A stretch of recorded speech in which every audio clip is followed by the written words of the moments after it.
Rob's bathroom is kind of like an outhouse. So when I need to pee at like 2 a.m, I would rather hold it than go to the bathroom at night. I literally was showering one time and there was a raccoon on the roof. So I was just a bit like, oh my God, like, I don't know where I'm at right now.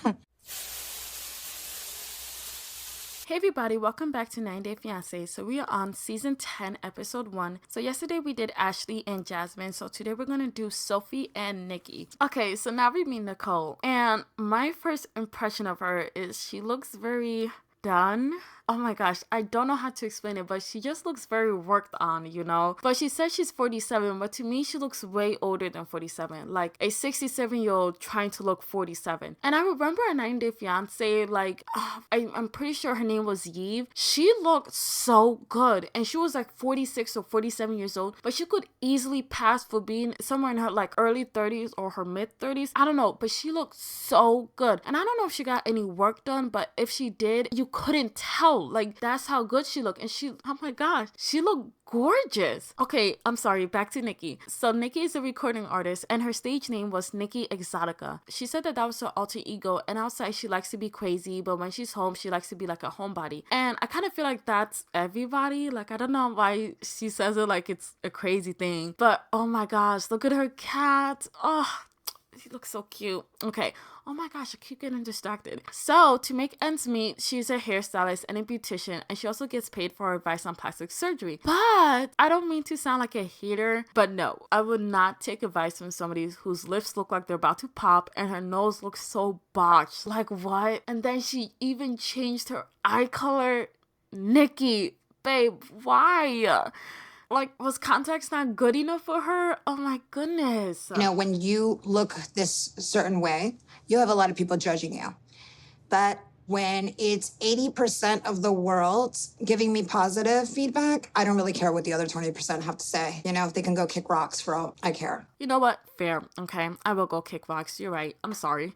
So we meet Nikki's man, whose name is Justin. So we learned that 17 years ago, Nikki had a different man who did something really bad to the point where he got kicked out of America and sent back to Moldova. So she went there to go see her mans again. And when she got to his new place, she was expecting to give him a big hug. But instead, she got met with him saying that he got a new girl. And oh my gosh, that reminds me of that one viral TikTok of the couch guy. You know, she came all the way to see him and he was just chilling on the couch with the girls. And it was so obvious that he was cheating on his girlfriend. And it was so hard to watch. Anyways, Nikki got upset that he was cheating on her, so she made an account and that's where she met Justin. But plot twist, his name was Igor. Igor. Oh my gosh, no wonder she changed it. But she didn't like the name, so she renamed him to Justin because he looked like Justin Timberlake. And I don't see it. Why would she do that? That's honestly so messed up. But it kind of reminds me, oh my gosh, I'm just rambling. We'll never get through this. I'm gonna just make that story short. But I wasn't a 32-year-old woman. I was a 13-year-old girl. So it's fine. Okay. So back to the episode. So her and Justin started seeing each other. And on her 4th visit, he proposed to her. So then they applied for his K1 visa. Then he came over. But then they started to have issues in the relationship. So those issues caused a lot of arguments. And that's when Nikki told Justin that she used to be a man. I want to say I'm shocked, but to be honest, I'm not.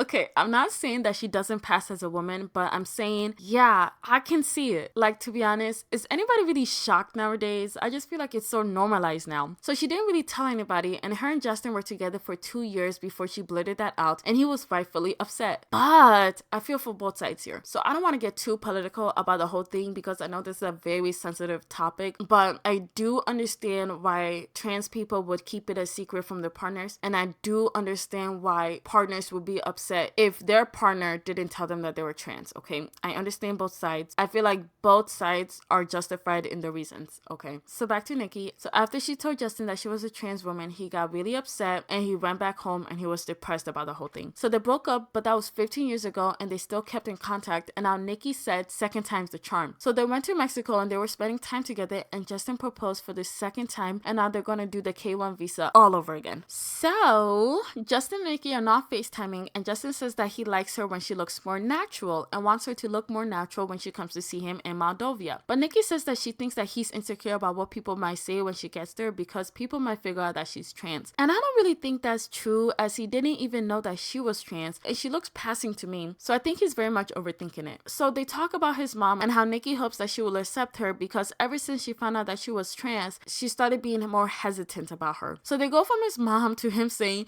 "Don't break my business." And I'm like, what? That's such a strange transition. But Justin talks about how they will make love a lot. But Nikki's like, the last time that she'd been there, they only did it 4 times in 2 weeks. And I don't know, I thought that was pretty good. Like, are you guys supposed to bang every day? Like, I think 2 to 3 times a week kind of makes sense, right? So Nikki said that they used to bang all the time 15 years ago. And all I'm thinking is, who the hell is taking all these pictures? And at this point, if I have to see them, then you guys have to see them too. Let's just hope YouTube doesn't ban this video. Okay, so Nikki then tells us that after Justin finds out that she's trans, he doesn't pleasure her like he used to. And Nikki, if you found that out about him, you should have just left him. Like, I feel like she's so delusional because she clearly sees the signs, but she's just ignoring it, because she did say previously that it's hard to find a straight man that would be into a trans woman, or I mean that would want to be with a trans woman. So I don't think she wants to go back out in the dating world and struggle again. So she's just trying to make it work with Justin. Sophie, so she's from London, England, and she works for modeling and is an influencer. So we find out that her family is wealthy, and so she lived in nice places and had nice things all the time. She's also mixed race, and if it wasn't for those early pictures, I wouldn't be able to tell. So she met Rob online, and my goodness, he is very attractive, okay? So I've seen clips of him on this season, and my god, he is so unbearable. But if he just shut up and smiled, then he will totally be a fan favorite. So I guess he also knows he's attractive too, because he said that he looks good and he wants a girl that looks good as well. So he shot his shot online and they got together afterwards. So she found out about the K1 visa and brought it up to him, and she said that it sounded as if she was the one proposing and was like, is it fine? Like, I don't know. Sophie's just very cute to me. So they have different backgrounds. Sophie was born with money and Rob wasn't. So he knows that when she comes here, it'll be completely different to what she's typically used to. So Rob lives in a studio apartment and it looks very cluttered. Like, everything is packed together, and including all of his personal stuff too. So we also learned that he doesn't have a bathroom, so you have to walk across the courtyard to get to it, and that's like such a big inconvenience to me. Like, who thought to design it like that? So we go from Rob's place to Sophie's place, and Sophie, girl, just stay where you're at, because why would you do that to yourself? So she tells us that when she visited Rob and she went to go shower, there was a raccoon on the roof. Like, that literally sounds horrible. I feel like after she left, the raccoon went into the shower to have his turn. So we meet Sophie's mother, and we learn that they have a very close relationship, and they kind of treat each other like sisters. But Rob and her mom do not get along, and she even calls him Rob the Knob. How's Rob the Knob? True, but true. He's stupid, he's grumpy, he's the epitome of a knob.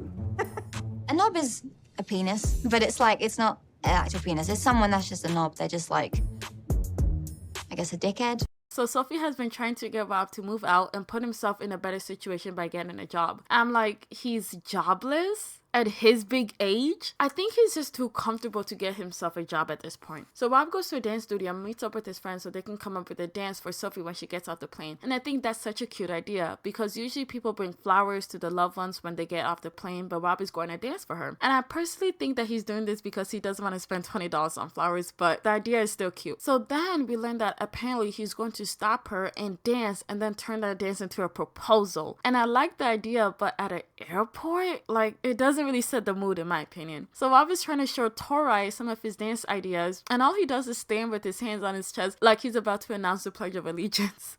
And then after all of that, he said that's all he got. And Tori's like, bruh. And he looks at the camera like, look at this guy. So Tori said that he doesn't think Sophie is with Rob for the right reasons, considering that she is very young. But I find it crazy that he didn't look at Rob crazy for being with a woman that young, but instead he goes straight to thinking that Sophie was the problem. But he also said that he saw her on Bumble and he thinks that's fishy. Rob said that she's just trying to make new friends in America, and I'm pretty sure that Sophie could be telling the truth because there is a friends option on Bumble. Just saying, Tori. So now we see Sophie and she's meeting up with her friend Maya, who has already met Rob. So before Maya really liked Rob until she found out that while him and Sophie were together, they couldn't see each other much during COVID. And so he ended up cheating on her with another girl. Because of that, Maya's thoughts on Rob has shifted, which kind of makes sense because hello? But I don't know why Sophie got back with him. Like, come on, girl, stand up. But Sophie ends up telling Maya that she is actually bisexual and she hasn't told Rob yet. But it's also the first time she has ever told anybody. And she also tells us that her first crush was a girl, and that's when she realized she was bisexual. But she did her best to suppress liking girls because it was just easier to date guys. So that's where the video ends there. So please leave all your thoughts in the comments below. Please like and subscribe for more videos. And thanks so much for watching. Okay, bye.